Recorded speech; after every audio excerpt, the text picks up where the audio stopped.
Hey everybody, it's Michael. Welcome back to the Sunset Single Player, and today this guide is going to be all about how to take down the final boss in Demon's Souls. Can't believe we made it this far. Congrats to you all if you're watching this and you've made it this far in the game. Really exciting. Just one last leg to go, and I'm going to help you out with this if you're struggling. This is a really satisfying final boss to take down. I hope you guys are looking forward to it as much as I was in my playthrough. So right off the bat, we have a Red-Eyed Knight here. These guys are pretty strong and annoying, and you do just want to make sure that you do heavy attacks if you want on the opportune moment to strike. So you do want to wait until they slash at you and then just hack away after that, because 2 hits from those guys, even with the Cling Ring equipped, can knock you out completely. And also be careful about these guys. These are just ninjas that are really annoying. I think they pop up for the first time in 1-3. And they're here to stay in 1-4. Not only are they really fast and ruthless, kind of like the annoying elephant-looking guys in the Valley of Defilement in Archstone 5, but they can also just do a lot of damage with their ninja stars, so you do just want to be wary of them.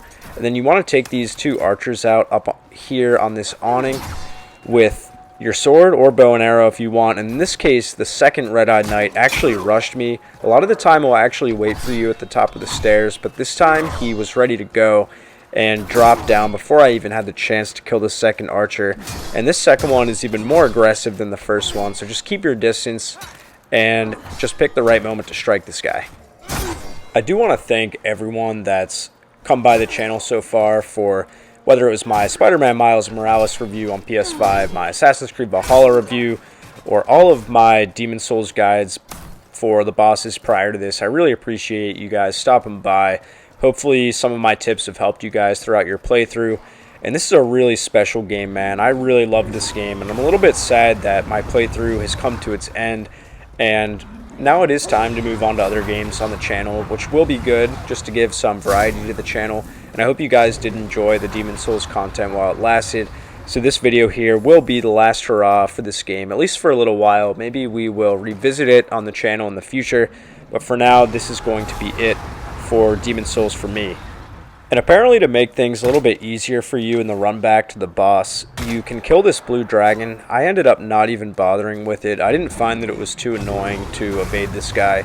And there are some fat officials, very timely of course, and these guys are making another reappearance after being in Archstone 2, of course. You'll remember on the way to the Armored Spider, there were a lot of fat officials.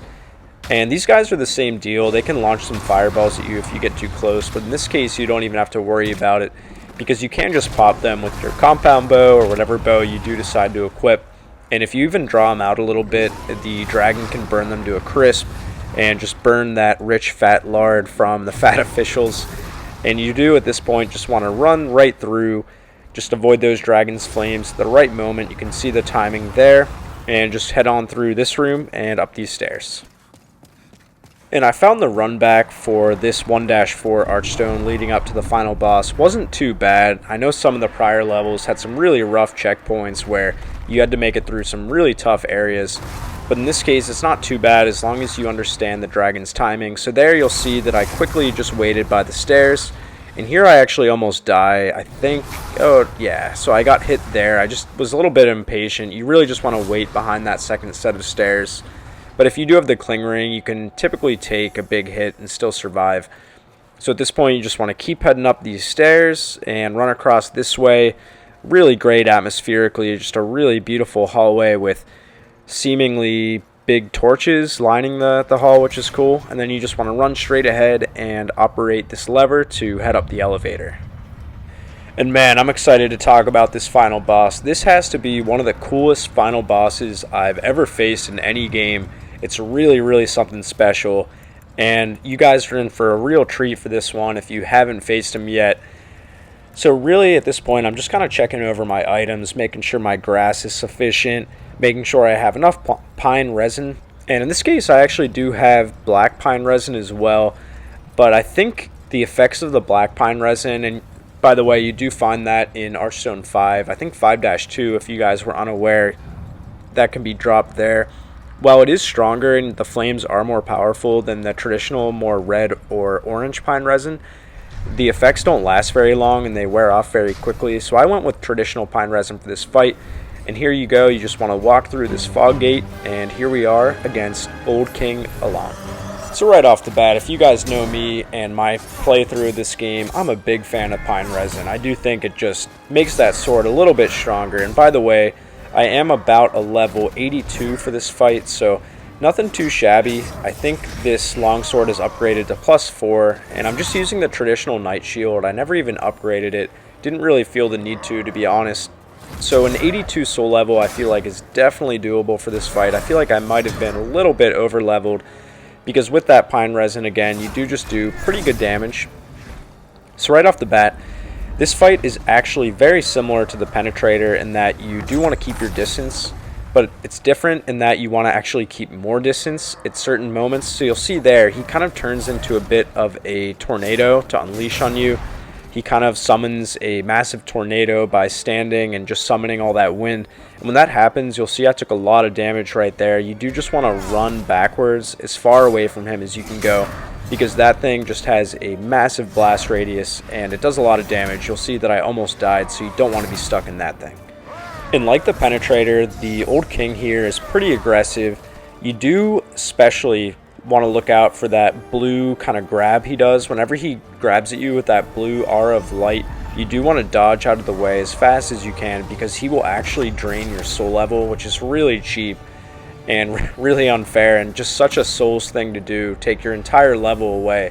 And it happened to me twice. I actually started this level at an 84 and he grabbed me twice in my previous attempts where I died and took away 2 soul levels total. So I went from an 84 to an 82. And it's really not that big of a deal, because you can just grind for souls really easily in 4-3, the area of the Storm King, just by using that great sword. I forget the name of it, but that aerial sword to take out those smaller mana rays to get a lot of souls. So if he does get a soul from you, don't worry about it. Just go back to 4-3 and grind a bit and get those soul levels back. And in the 80s, I think it took about like 30k souls to level up. So really not that bad. If you really wanted to get the souls back, it would just take a couple minutes. So in addition to the soul grab with the blue aura of light and the massive tornado, he does have a few additional attacks to look out for. So that's one where he'll kind of just zoom up at you, and when that happens, you can either dodge out of the way or even block it with your shield. And then he will also launch those kind of overhead slashes that kind of look like small clouds at you. And for those, you can either block them or dodge out of the way. Nothing too complicated there. And like the penetrator, it is best to backstab this guy. You really don't want to attack him from the front. Otherwise, he will just unleash on you like you just saw there. So by keeping him at mid-range, you can really heal in plenty of time with that grass. You just want to make sure that you're at a fairly good distance like that. And whenever he sets up that tornado again, just run back, just remove the lock-on for better speed and just run away as fast as you can for the best chance at survival. And for some reason, this final boss does remind me of Zeus from God of War 3. Spoiler alert, but sorry guys, that game came out like 11 years ago. Hopefully you've played it by now. And not so much in the style of the fight. I actually thought Zeus from God of War 3 was harder than this old king, which is interesting considering this is a Souls game after all. And that's another thing I wanted to mention. I found it kind of cool that this fight wasn't the hardest in the game. I think it would have been quite frustrating to have the hardest fight in the entire game, save for the end. I think they really made you earn it earlier in the game with the fights against Maneater and Flame Lurker, and kind of gave you a little bit of an easier fight at the end. And I do think that Penetrator, right before this for me, I know I did it a little bit out of order and saving Penetrator for last before the final boss. I did think that Penetrator definitely prepared me for this fight really well. So whenever you realize that he's going to be close quarters with you, and he does have really incredible speed, whenever you realize that he's going to be up close and personal with you, you do just want to block, because you aren't going to have time to dodge at certain moments like you've just seen right there. He does kind of charge you, and you just want to throw that shield up, and he can't do too much damage there, so it's not a big deal just to kind of block and absorb the blow and just take maybe about 1/10 of your health. It's really not a big deal, because anyways, you can just back up afterwards and heal up again with that grass when you have a moment. And there's that blue soul grab again. Just again, dodge like as many times as your stamina will allow to get out of the way of that really powerful, literally soul draining attack. So like the Penetrator, you don't want to pull off any heroics here. You do just want to keep your distance and backstab like that whenever you're able. And really just keep a medium pace distance from this guy. You never want to be too close because he will just go to work on you, especially from the front. So you do just want to keep your distance, just like the Penetrator, and just slowly work away at this guy. And he does summon that tornado quite a lot, so you do just want to make sure that you're always aware of that and able to run away when you can. And there you go, he even summons it twice in a row, so he must just have unlimited stamina. Pretty crazy, but it makes sense for the final boss of the game. And those clouds there, again, just sidestep them, and you'll see me block there. So you really don't even need to dodge when he kind of approaches you with that really fast speed, like I mentioned, because you can just put up the shield and it doesn't really make any difference. And like the beautiful red flowers and statues in the Penetrator boss fight, that Boletaria Castle Courtyard, the atmosphere in this final boss section is absolutely amazing. You can see the beautiful flooring, the marble statues and flooring in this really majestic hallway. Just really, really well done recreation by Bluepoint. This game is just stunning to look at, and it really was a technical marvel, a really special game to start the time out with the PlayStation 5 console. Another thing I loved about the game is that even though it is a really hardcore and challenging experience, beginners can beat it. So this was my first time playing Demon's Souls, and the only From Software game I've beaten prior to this was Sekiro, and I felt like even with no Demon's Souls background, I was still able to make my way through this game, even though I did struggle a bit at times, which is really, really cool. I do think that anyone with a little bit of patience and just a little bit of skill at action games can make their way through this game. And there really were just a couple roadblocks. I mean, like I mentioned, Flame Lurker and Maneater took me a lot of tries, but ever since I beat Maneater, to be honest, I kind of flew through the rest of the game. Maybe it was because I was a little bit overpowered and used that pine resin maybe a little too much, but I do think that besides those two roadblocks, the game wasn't really too bad. I think Sekiro was probably more challenging, but overall I have to say I liked this game better than Sekiro, which is crazy because I didn't think I would like a game like Sekiro better than Sekiro, but I was definitely proved wrong here. And I do just think Bluepoint, again, not to beat a dead horse, but I do think Bluepoint just did a really, really exceptional job with this one, and I'm really excited to see what it is that they're working on next.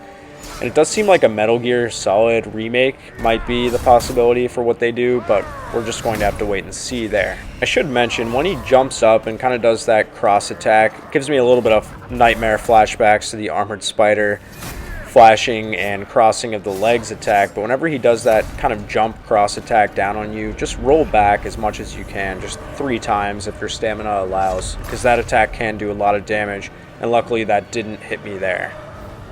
And it's funny, I did think that the Old King was going to be really, really hard. I thought that he was going to be the hardest boss in the game, harder than Flame Lurker and Maneater, and I thought it was all building up to him. But really, I feel like he's kind of just super similar to the Penetrator, which, like I already mentioned, I do think some people will view this as kind of a little bit of a letdown, but I think it's cool that there were 2 similar bosses kind of back to back in the last part of Boletaria, and I do think that that practice against Penetrator definitely made this fight a lot simpler. And again, I do think that doing them back to back is the smart way to do it, like I did, although at the time I had no idea that it was going to help me. But I do think just having that muscle memory from the previous fight definitely helped with this one. So there's that jump slash attack. Just dive out of the way so that that doesn't hit you. And just rinse and repeat, guys. Very similar to the Penetrator guide I gave if you want to check that prior video out. Although at this point you may not need to if you're here. But just like my Penetrator guide, you do just want to slowly hack away at this guy and make sure you have lots of grass and pine resin just like that to make sure you're fully prepared. And again, this guide, of course, is if you're a melee build. I really don't know anything about the royalty build.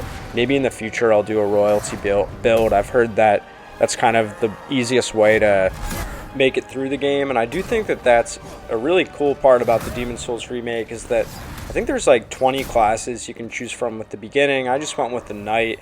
I heard that that was a good one to start with, and I'm really happy with my choice. I do think that the playthrough was challenging, but really melee focused, obviously, and you can make great use of really cool weapons and items like the pine resin. It makes things a little bit easier.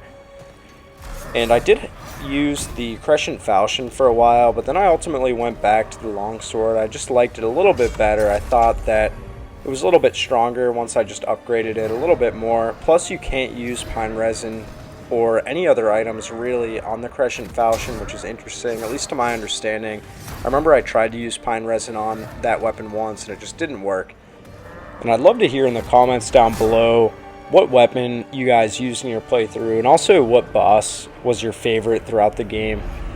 I do think that my favorite boss was probably the Penetrator, but in terms of atmosphere and everything like that, I do think the Man-Eaters were really, really cool. But I won't give it the nod for my favorite just because of how frustrating they were at times. It was definitely a really challenging fight in 3-2. And at this last final moment, maybe don't do what I do. I got a little bit overly aggressive and definitely really risky here, so don't do this, what I'm about to do here. I got really greedy at the last little piece of his health and I actually almost died, so just don't make the same mistake and just do the same tactics that I taught you about in the video. Don't do this. But I really just went to work slashing away, and luckily I got the final hit in before he could and vanquished the old king. Thanks so much for checking it out, guys. Congratulations for beating the main final boss in the game. There's a little bit more to go, so stick around and we'll see the final portion of the game and the ending that I got in my playthrough. But the hardest part is behind you. Have a beer, have some whiskey, man. I had a Dogfish Head 60-minute IPA. Definitely a great beer to celebrate getting through the final challenging moment of this game. Really, really good feeling, guys, to make your way through this one. How many souls might you have devoured, I wonder? The rest is up to the Old One. If it is to be, then you shall be beckoned. So we get a little bit of an ominous little voice here. So at this point, guys, you do just want to go back to the Nexus for the last little bit of the game to enjoy. So we'll head on back that way.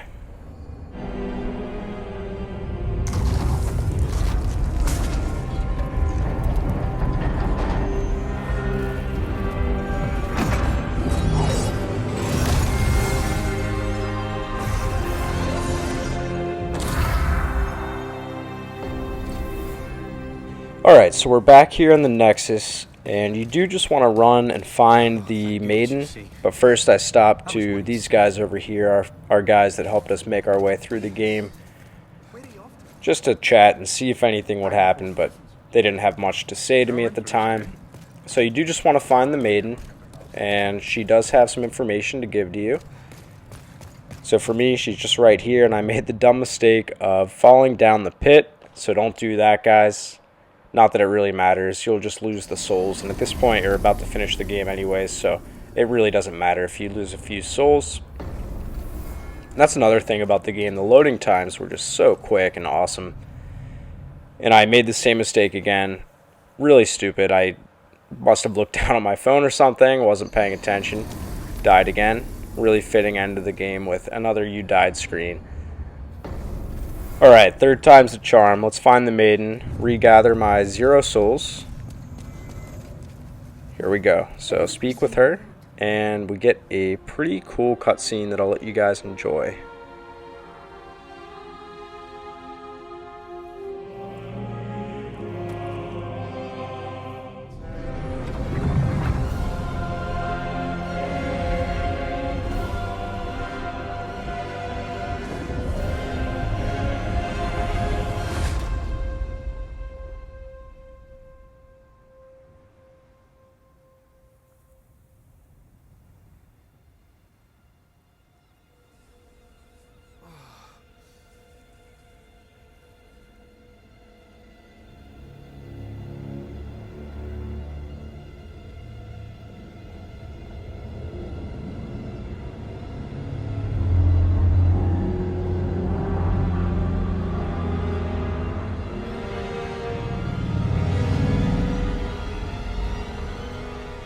pretty weird looking tree. Not really sure what to make of this, to be honest.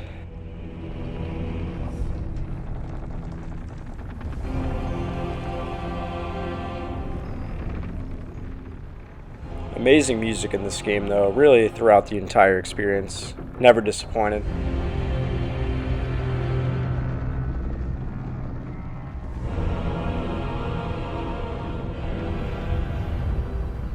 Old One, I have granted thy wish. A new demon. Come now, be good.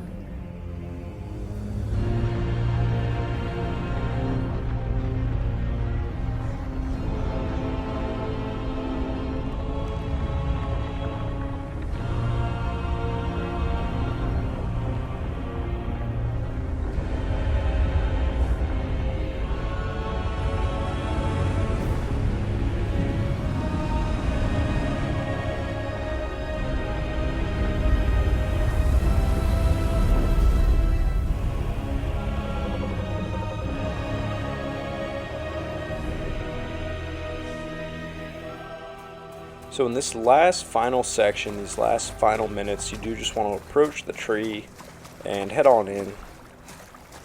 But first speak with the maiden.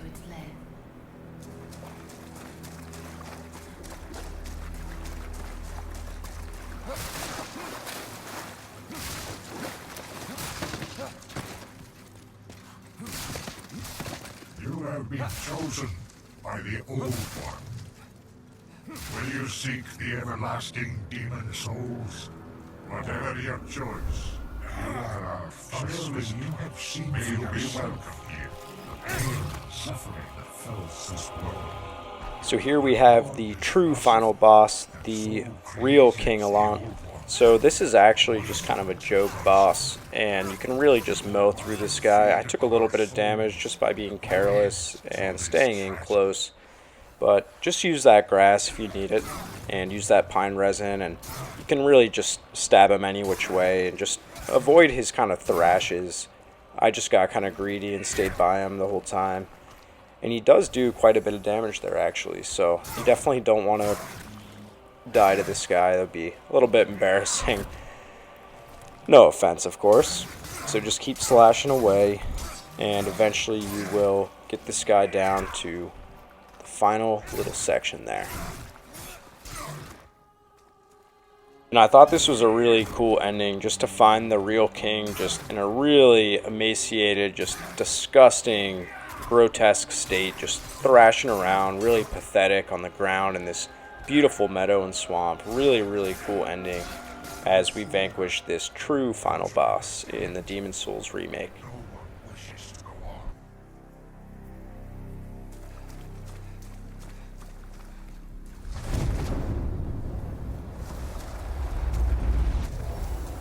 Congratulations everyone, if you've made it this far in your own playthrough, kudos to you. I definitely was really challenged throughout my own playthrough, and I really hoped that some of my boss guides helped you out in your playthrough. Really appreciate you guys for stopping by.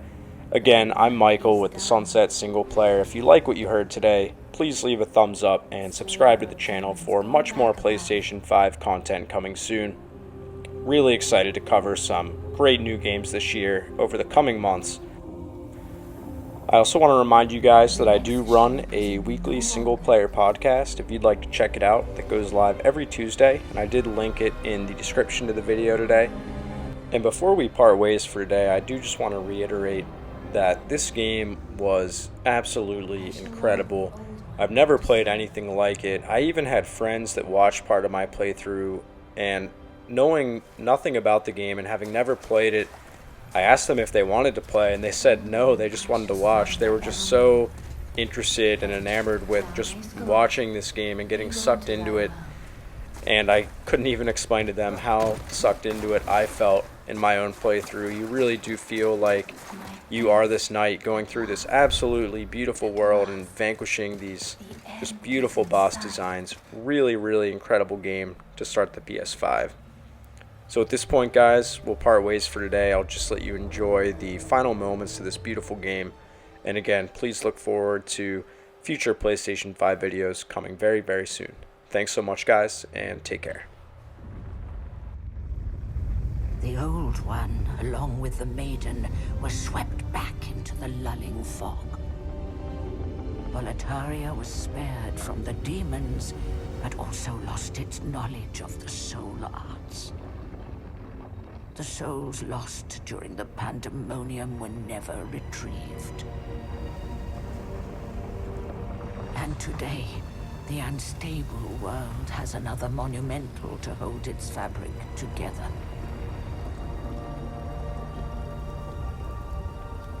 A brave new hero of unprecedented power.